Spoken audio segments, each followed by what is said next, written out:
everyone, my name is Jessica Martinez and welcome to my cocina. Today I will be showing you a piece of my Mexican culture by demonstrating on how to make tacos de asada.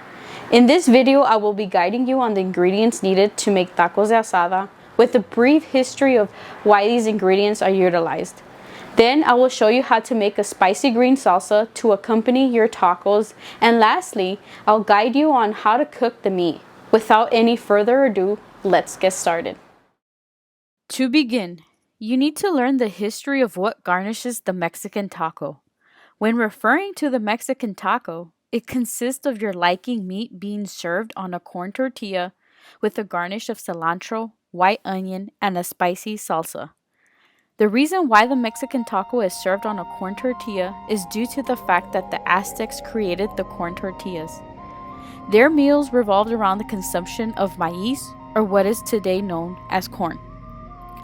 The tortillas they made back then were so diverse that everyone in the Aztec Empire consumed them. The reason why corn tortillas are a staple to Mexican dishes is because it's a symbol of our history. Tortillas are one of the most cherished foods and the foundation for many other traditional Mexican dishes. Additionally, the combination of diced white onion mixed with cilantro is all about the texture and balance. You may be wondering why the American taco is so different from the Mexican version.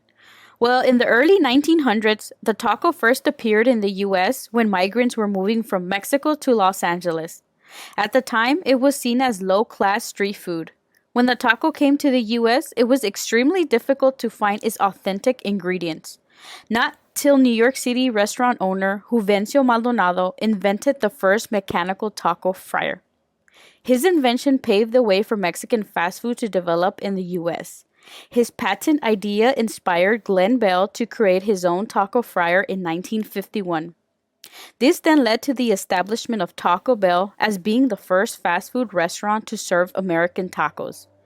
Because of Taco Bell, many think authentic tacos consist of a crunchy taco shell served with ground beef, shredded cheese, lettuce, and sour cream. So now that you know the difference between the ingredients that make up a Mexican taco, let's get started on learning how to make the salsa. I want to start by grabbing our tomatillos and removing the husk.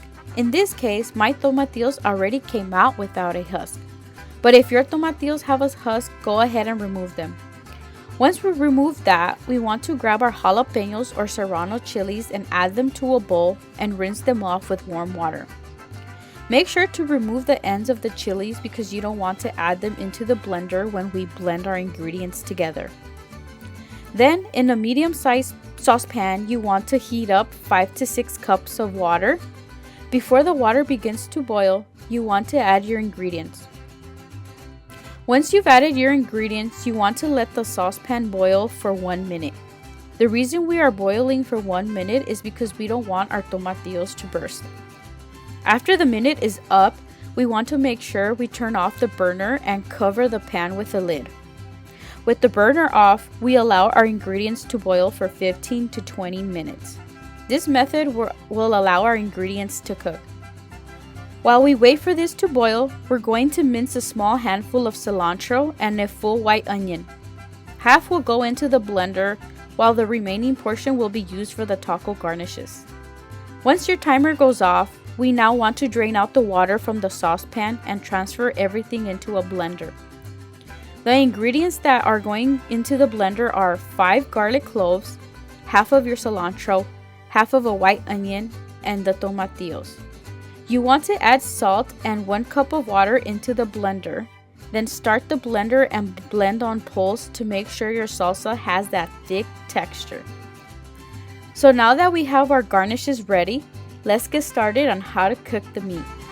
To follow along on how to cook the meat, you want to start by heading to your local Mexican grocery store and asking for carne asada para tacos, which translates to prepared grilled meat for tacos.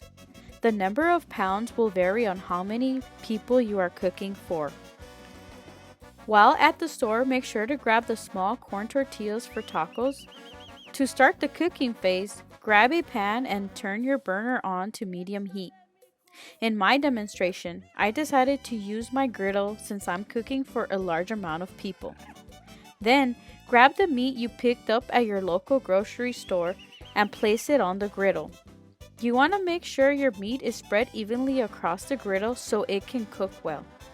Once your meat is done cooking, you want to heat up your tortillas and add your garnishes to your taco. Oh, and don't forget to add lime.